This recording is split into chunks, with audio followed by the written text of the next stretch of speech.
할렐루야. 네, 이 새벽에 나오신 여러분들 환영하고 축복합니다. 오늘도 우리 하나님 말씀 따라 순종하며 살아가는 하루가 되시기를 바랍니다. 자, 신명기 22장은 여러 가지 규례를 말씀해 주고 있습니다. 우리 율법의 대강령인 이웃사랑의 정신으로부터 우리가 가정의 순결까지, 또 가나안 땅에 들어가서 그들이 진정 하나님만을 경외하는 순결한 신앙을 가질 것을 우리에게 말씀하고 있죠. 그래서 이웃 사랑과 그리고 순결한 영적 순결에 대해 성경은 말씀하고 있습니다. 자, 우리 22장 1절 말씀 한번 먼저 보시죠. 1절입니다. 1절 시작. 내 형제의 소나 양이 길 잃은 것을 보거든 못 본 채 하지 말고 너는 반드시 그것들을 끌어다가 내 형제에게 돌릴 것이요. 길 가다가 보니까 광야에 소나 양이 주인이 없이 그냥 방치되어 있어요. 그리고 보면 알잖아요. 그것이 뭐 풀을 뜯어 매여 있는 것이 아니라 그냥 고삐를 풀고 이 소나 양이 어디로 가는지 모르게 가고 있거든. 못 본 채 하지 말라.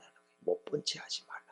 반드시 그것을 끌어다가 그 형제에게 돌릴 것이다. 주인에게 돌려주어라. 그건 사실 수고로운 거죠. 나도 지금 내일이 바쁜데 이거 남의 소나 양이 길을 잃었다. 그걸 또 갖다가 주인에게 돌려준다는 건 사실은 성가스러운 일이에요. 내 일도 지금 보기 바쁜데 그래도 형제의 귀중한 것이니까. 왜 소나 양은 그것이 없으면 그 집에 엄청난 재산에 손실을 끼치는 거거든요. 그리고 그걸 잃어버린 사람은 어떻겠어요? 굉장히 걱정하죠. 제가 자전거를 타고 왔는데 아마 자전거를 어느 날 여기 교회 앞에 두고 제가 설교해 나가보니 자전거가 없어. 그러면 에이 자전거 잘 가져갔다 하나 더 사지. 그러기 쉽지 않잖아요. 그죠? 그 자전거 그거 귀하게 타던 건데 그걸로 가져가시니 어떡하나. 또 그것이 여기 앞에 여러분이 자동차를 타고 왔는데 승용차를 누가 끌고 가버렸어. 그거 쉽게 지나갈 일이 아니잖아요. 그 사람은 그것 때문에 얼마나 애쓰겠어요. 그거 찾느라고. 그렇지 않습니까? 마찬가지예요. 그건 뭐 구약의 사람들은 더 하죠. 소 한 마리나 양 한 마리를 잃어버리면 그 마음의 고통이 얼마나 크겠느냐.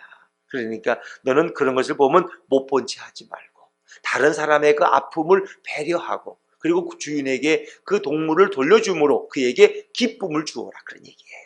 근데 우리는 이제 남의 일에 잘 안 끼어드는 버릇이 있어요. 왜? 이 사회가 너무 험난하다 보니까 이게 길 잃은 사람 도와주다 보면은 저 우리 아이 납치하려고 그러는 거 아니야? 이거 오해받을 수 있단 말이에요. 실제도 그렇지요. 또 그런 뭐 영화나 이런 거 보면은 남의 일에 끼어들지 않는 게 좋다 이런 생각들을 많이 할 수 있어요. 실제 누가 와서 뭐 문을 두드려서 그냥 너무 배고프고 갈 데가 없고 춥고 어렵다는 거예요.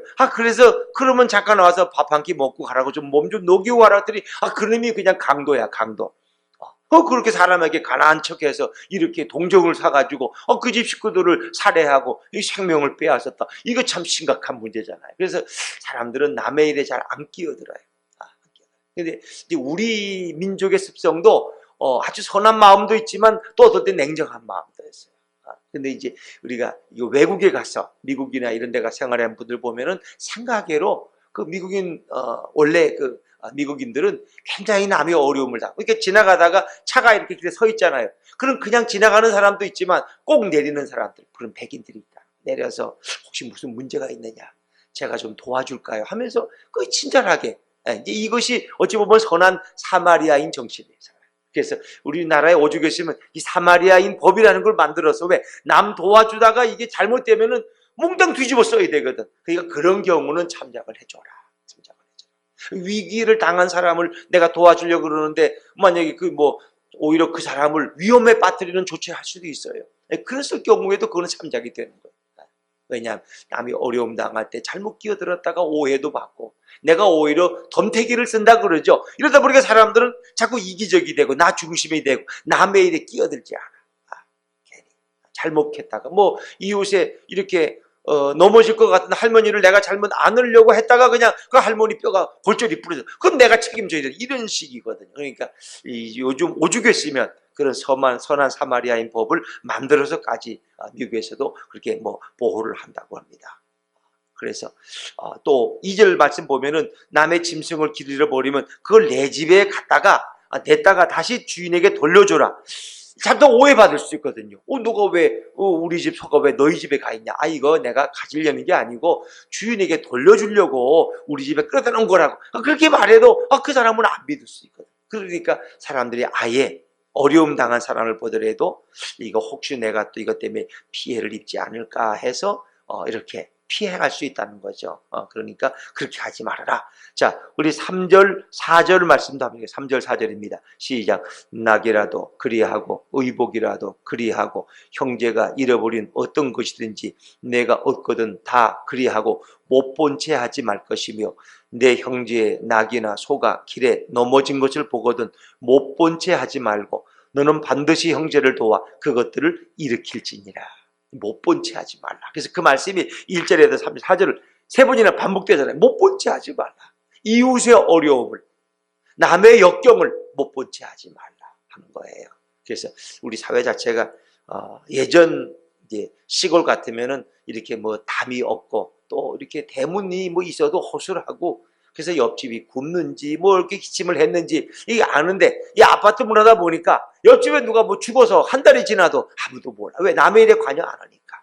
또 뭐 누가 사는지도 잘 모르고 또 자주 살다가 또 이사 가버리 그러니까. 그래서 종종 우리 사회에 이렇게 참 부요한 사회 가운데 그리고 정부가 굉장한 복지를 막 풀어서 막 그냥 막 부어주듯이 막 부어주는데도 거기에 사각지대가 있다.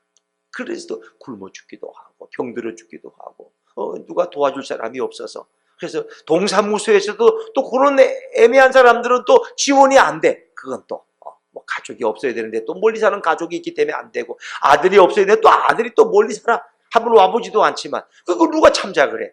법을 가지고 동사무소 직원들이 따지다 보면은 이게 어려워. 참 이게 어려운 게 있어요.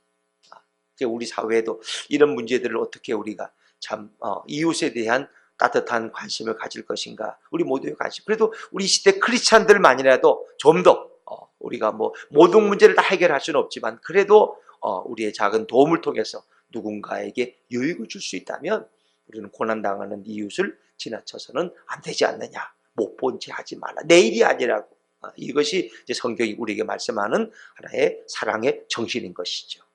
자, 그런가 하면 이제 5절 이하에서도 쭉 나오는 것은 하나의 창조 질서에 관한 그리고 어떤 혼합주의를 경계하는 이런 또 이웃에 대한 배려가 나오는데 이건 조금씩 읽고 넘어가는 게 좋겠다 생각이 드네요.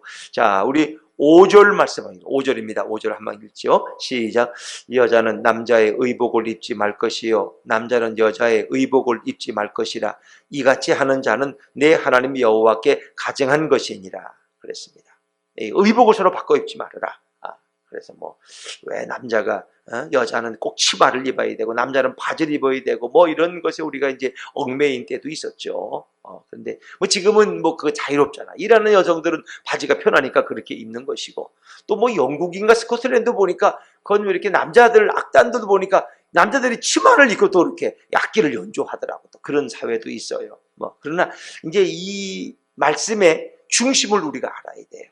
요즘 이제 이렇게 성전환이라든가 남자같이 보이는 사람이 또 여자인 경우도 여자같이 보이는 사람이 남자인 경우도 있고 또 동성애가 또 복잡하게 이렇게 얽혀 있어서 이런 어찌 보면 하나님이 창조하신 남자와 여자의 창조의 질서가 허물어지게 하지 말라는 거예요. 그것이 만약에 허물어져 버리면은 이것이 여러 가지 이제 창조 질서에 대한 위험이 생기는 거예요. 하나님이 그것은 가증이 남자는 남자로서 여자는 여자로서의 성을 주셨는데 그러나 이제 우리가 볼 때는 또 그런 의학적으로 남자 같은데 꼭 여자 같은 목소리 또 여자 같은 행동 우리 여자 쪽에 더 가까운 또 이런 어떤 잘못된 이런 또 그런 DNA를 가진 분들도 있을 수 있어요. 우리가 그것은 포용하고 우리가 뭐 또 이해해야 되겠죠. 그러나 하나님이 창조하신 이 창조의 질서의 원칙만은 우리가 지켜야 되겠다. 그래서 남자와 여자가 구분되는 것이 사회인데 사실은 이제 그것이 많이 허물어져 가고 있는 것이 우리의 아픔이에요. 그래서 남자끼리 결혼하는 이런 일들은 하나님이 과연 어떻게 여기실까? 참. 동성애자들 입장에서 보면 왜 그리스도인들은 왜 이렇게 사랑이 없느냐? 왜 우리를 이해하지 못하느냐? 하지만 이제 또 이렇게 어떤 인간을 창조하신 하나님의 창조의 질서에서 보면은 그 선을 넘나드는 것이 굉장히 위험한 사회적인 문제를 가져오거든요. 남자들끼리 결혼해가지고 산다고, 뭐 당신은 아내, 당신은 남편, 뭐 또 여인들끼리 결혼해가지고 한 사람 또 아빠라 그러고 한 사람은 뭐 아내라 그러고, 이런 것을 과연 어떻게 설명하십니까? 이것은 상당히 우리가 심각하게 생각해야 될 문제고, 우리는 가능하면 이런 위험의 선에서 왕래하지 말자. 하나님의 창조 질서를 우리가 지키는 것이 우리 기독교인의 한 사명이 아닌가, 저는 그렇게 생각을 해봅니다. 또 어떤 생명사랑에 대한 문제도 6절 7절에 보면 나오니까, 길을 가다가 보금자리에 어미새가 있고 새끼새가 있을 때, 사람들은 뭐 새끼나 이제 새를 갖다가 이렇게 식용으로 여기도 하고 또 알을 가져가기도 하잖아요. 그때 어미새와 새끼를 함부로 한꺼번에 취하지 말아라. 그래서 새끼는 취하되 어미는 놓아주라. 뭐 그것이 인도적인 마음이에요. 왜 그러냐 하면은 새끼는 다시 낳을 수 있어요. 새를. 우리가 뭐 새도 이렇게 참새 같은 거 어릴 때 많이 이렇게 잡아서 먹은 기억이 있잖아요. 그러나 어미 새를 먹으면 다른 새끼를 낳는데, 그 어미가 없으면 그 다른 새끼들은 결국 어미의 보호를 받지 못해요. 그러니까 새끼와 어미를 동시에 잡아가지 말아라. 새끼를 잡아가면 어미는 그냥 풀어주어라 하는 하나의 생명사랑에 대한 인도적인 하늘의 법이라고 우리가 말씀하고 있죠. 오히려 그러면 하나님께서 어떤 7절에 보니까 어미는 반드시 놓아줄 것이요 새끼는 취하여도 되나니 그리하면 내가 복을 누리고 장수하리라. 하나의 어떤 생명사랑에 대한 이런 법을 주님께서 주시는 거죠. 그래서 오히려 그것을 하나의 축복의 조건으로 주님께서 말씀하십니다. 자, 이제 8절에 나오는 말씀도 하나의 인도적인 그런 생명사랑의 법이라고 할 수 있죠. 자, 우리 8절 말씀 한번 읽어봐요. 8절입니다. 8절 시작. 내가 새 집을 지을 때에 지붕에 난간을 만들어 사람이 떨어지지 않게 하라. 네, 위험 요소를 미리 막으라. 위험 요소를, 위험한 일이 생길 수 있는 것을 막으라. 그러니까 이게 날아가는 새의 집이 아니에요. 우리가 살 집이에요. 우리가 살 집. 여러분이 어떤 집을 져서 건축을 할 때 이런 걸 조심하라는 거예요. 난간을 만들라는 거예요. 왜냐하면 이제 유대의 집이라는 것은 그 특성이 지붕이 편편해요. 그러니까 우리가 이렇게 이제 이런 상가처럼 이 지붕이 편편하잖아요. 공구리를 쳐가지고. 그렇죠? 예전에는 초가지처럼 이런 게 아니잖아요. 그러니까 누구나 올라갈 수 있단 말이에요. 그러니까 우리 상가에도 올라갈 수 있어요. 근데 상가에 만약에 난간이 없으면 어떻게 되겠어요? 아이들이 떨어질 수 있는 거잖아요. 위험하다는 거죠. 그러니까 이런 평평하게 지붕만 있는 집에 사람들이 올라가서 생활도 하고 거기서 식사도 하고 이렇게 그러는데, 거기에 난간이 없으면 자칫하면은 발을 잘못 디디면 떨어져서 죽을 수 있다는 거예요. 그러니까 그런 위험을 미리 예방해라. 왜? 떨어져 죽으면 그 생명이 얼마나 존귀하냐 말이에요. 그러니까 난간을 만들어서 그것을 어려움 당하지 않게 하라. 뭐 그런 거예요. 그러니까 이런 위험을 미리 방지하라. 그것이 생명사랑의 마음이고 주님의 마음이라는 거예요. 위험을 놓고도 만약에 지나가다 보니까 이렇게 하수구를 공사를 하다가 그냥 그것을 구덩이를 방치해놨어. 거기 분명히 뭔가 이렇게 철망을 씌워야 되는데 그냥 놓고 가버렸어. 예를 들면. 그러면 그 아이들이 떨어지면 죽을 수 있잖아요. 그러니까 그런 걸 보면은 반드시 미리 누구라도 그 위험한 것을 예방할 수 있는 이제 그런 생명사랑의 마음이죠. 그래서 위험을 미리 우리가 예측할 수 있다면 그것을 미리 방지하는 것이 주님의 사람의 마음이다 하는 것을 우리에게 말씀해 주고 있죠. 자, 우리 9절, 10절, 11절 말씀 한번 같이 쭉 읽어나갑니다. 9절, 10절, 11절입니다. 시작. 내 포도원에 두 종자를 섞어 뿌리지 말라. 그리하면 내가 뿌린 씨의 열매와 포도원의 소산을 다 빼앗길까 하노라. 너는 소와 나귀를 결의하여 갈지 말며 양털과 배실로 섞어 짠 것을 입지 말지니라. 이게 참 재미있는 표현들이죠. 아니, 포도원에 왜 두 종자를 섞어 뿌리지 말라 그럴까?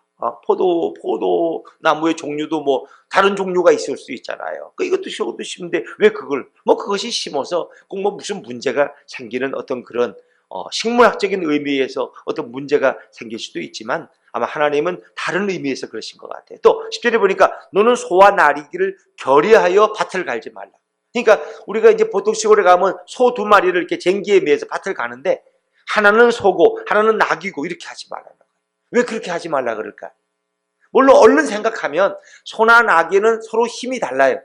그렇죠? 또 발폭이 달라. 이게 하나는 폭이 크고 하나는 폭이 짧으면 이게 기웃동거리고 서로 힘들어. 그리고 하나는 힘이 세고 하나는 힘이 약하면 이것이 또 서로 이렇게 평행하기가 어려워요. 뭐 이런 위험성도 물론 있어요. 그러나 아마 성경은 다른 면에서 이런 말씀을 주고 있죠. 또 11절에 보니까 양털과 배실로 섞어 짠 것을 입지 말라. 이거 뭐 옷을 짜는데 하나는 양털이고 하나는 배실이고 뭐 섞어 짤 수도 있죠. 그러나 그렇게 하지 말라. 이렇게 말씀하시는 주님의 의도가 뭘까? 너희는 오직 only 하나님만 섬기라. only Jesus, 예수만을 섬겨라. 그 얘기예요. 너희가 가나안 땅에 들어가서 하나님도 섬기고 뭐예요? 가나안 원주민들이 섬기는 우상도 숭배하고 그렇게 하지 말아요. 하나님도 섬기고 가나안 사람들이 축제를 베푸는데 우상의 축제야. 가면 뭐 밥도 먹고 뭐 절기도 지키고 자기들 나름대로 거기 초청받아도 가지 말라는 거예요. 그 이방의 가증한 문화를 배우지 말라는 거예요. 그들은 하나의 문화의 탈을 쓰고 있지만 우리나라도 그렇잖아요. 모셔 가면 뭐 무슨 뭐 구타령 한다 그러고 뭐 귀신 쫓기 한다 그러고 우리도 가진 이런 미신적인 문화 풍속이 많아요. 물론 그것을 문화재에서 권유하고 돈을 주고 사람들을 사서 이렇게 하지만은 우리는 그런 미신적인 것, 우상 숭배 이런 어떤 신에 대한 것 이런 것은 문화래도 그것을 포용하지 말아라. 왜? 그것은 우리의 순수한 하나님 신앙을 해칠 수 있기 때문에. 그래서 이런 걸 뭐라 그럽니까? 혼합신앙이에요. 혼합신앙.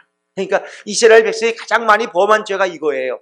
바알 아합 왕 시대에 그의 부인이 이세벨이잖아요. 그럴 때 그 하나님을 섬기듯이 그들은 또 우상을 숭배한 거예요. 하나님 전에 가면 하나님도 예배하고 또 바알 아세라 신전에 가면 또 바알 아세라 신전도 섬기고 이렇게 하지 말라는 거예요.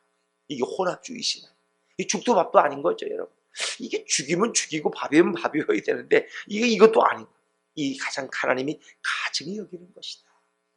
이런 신앙. 그러니까 이것을 이제 소와 나귀 또 양털과 배실 또 뭐 포도원의 두 종자의 씨 이런 것으로 하나님은 표현하고 있는데 이건 혼합주의 신앙. 또 세상과 타협하는 신앙. 세상과 타협주의.